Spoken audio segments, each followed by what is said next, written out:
Catherine Trudeau est diplômée du Conservatoire d'art dramatique de Montréal. Dès sa sortie de l'école, on a pu la voir régulièrement au théâtre et en 2003, elle remportait le prix Gaston-Roux pour la meilleure interprétation féminine.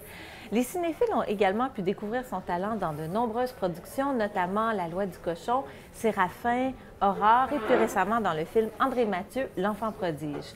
En 2009, elle remporterait le prix Gémeaux pour son interprétation de Lynn Lapafine de la série Les Invincibles. Catherine Trudeau est également porte-parole du prix des libraires jeunesse. Catherine, bonjour. Bonjour. Merci d'avoir accepté notre invitation. Ça me fait plaisir. Alors, les livres dans votre vie, de prime abord, on le sait, ça prend beaucoup de place. Est-ce que le choix a été difficile? Parce que là, je vous demande de parler seulement de 3 livres. Oui, ça, c'est un choix crève-cœur, même si on sait qu'on ne joue pas notre vie à Identité littéraire. On a quand même envie de choisir des romans, oui, marquants, fondateurs, tout ça, mais oui, ça a été difficile. J'ai arrêté de chercher à un moment donné, pour tout avouer. Je suis allée d'emblée vers ce qui était spontané pour moi, puis c'est ce que ça a donné. On commence tout de suite avec un roman policier, La Dame dans l'auto avec des lunettes et un fusil de Sébastien Japrisot. Alors, vous me disiez, juste avant qu'on commence... C'est un roman policier que j'appelle de filles. Oui. Parce que souvent, les romans policiers, ça peut être un petit peu... on peut peut-être s'en éloigner un petit peu les filles. Des fois, on a la crainte de ça. Là, c'est quand même relax, c'est quand même léger, mais ça part tout en tension.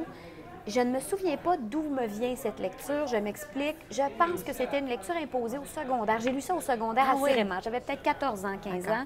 Et pendant tous les étés de mon adolescence, il m'a suivi. Je l'ai relu tous les étés. Pour moi, c'est un roman. Oui, pour moi, c'est un roman policier d'été.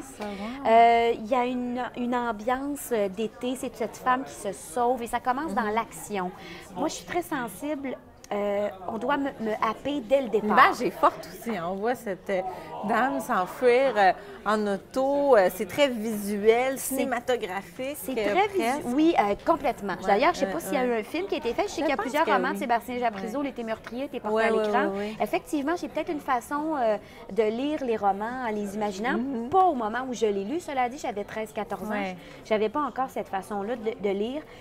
C'est bien écrit et c'est... On est happé dès le départ. Moi, je pense que c'est ça qui m'a marqué.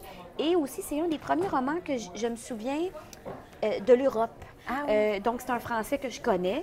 C'est un répondant que j'ai. Mais il y a quand même, on est en Bretagne, tout l'exotisme, quand j'ai 14 ans, des cafés au lait, puis des croissants et tout ça, qui n'existe que dans mon imaginaire. Il y a des références culturelles qui vous parlent. Fait que ça, La Dame dans l'auto, puis là, ça fait un moment que je ne l'ai pas lu. Mais pour moi, c'est un roman d'été.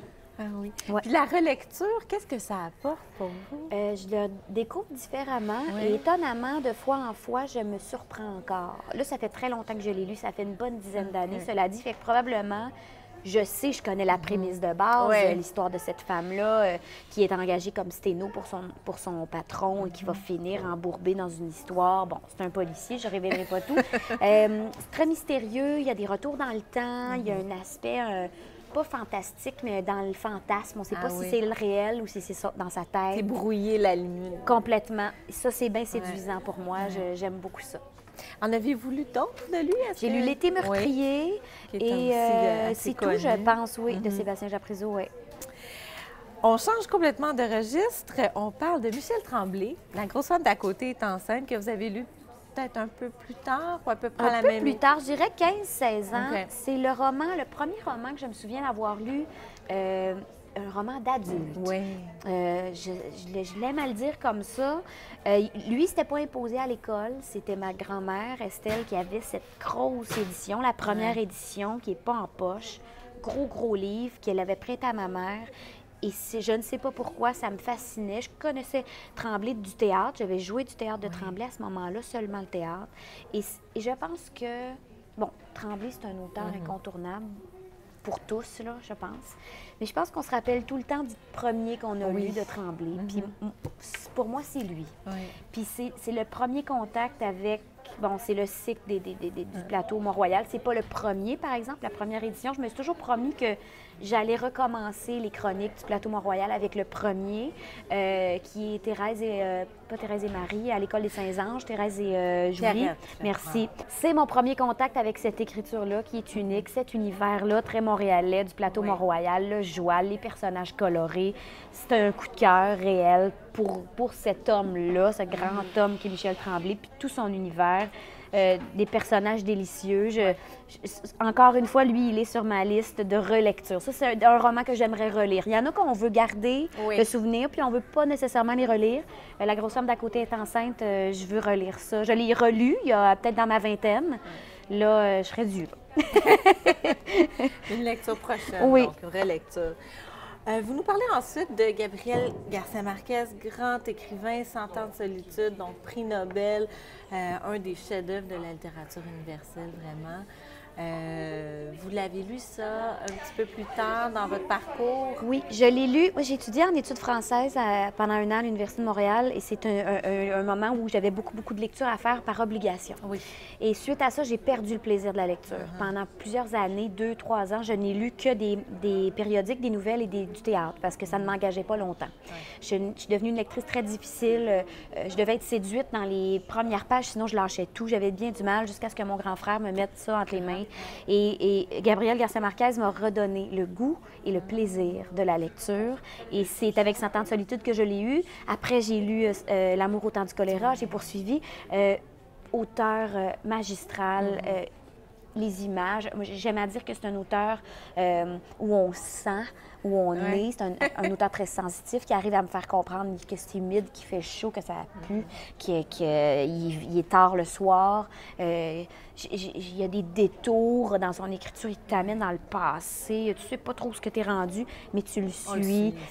Il me perd des fois, il me rattrape. J'ai gros coup de cœur pour 100 ans de solitude et pour le type d'écriture, le style d'écriture de Gabriel Garcia Marquez que j'adore, qui est touffu, qui est riche, et du fantastique et tout ça. Oui, habituellement, moi, le fantastique, c'est très peu pour moi, mais lui, il réussit. Il réussit à me garder par la main, jamais bien loin. C'est un auteur très marquant pour moi parce qu'il m'a raccroché à un plaisir que j'avais perdu, la lecture. C'est vrai que les lectures imposées, à un moment donné, ça peut noyer.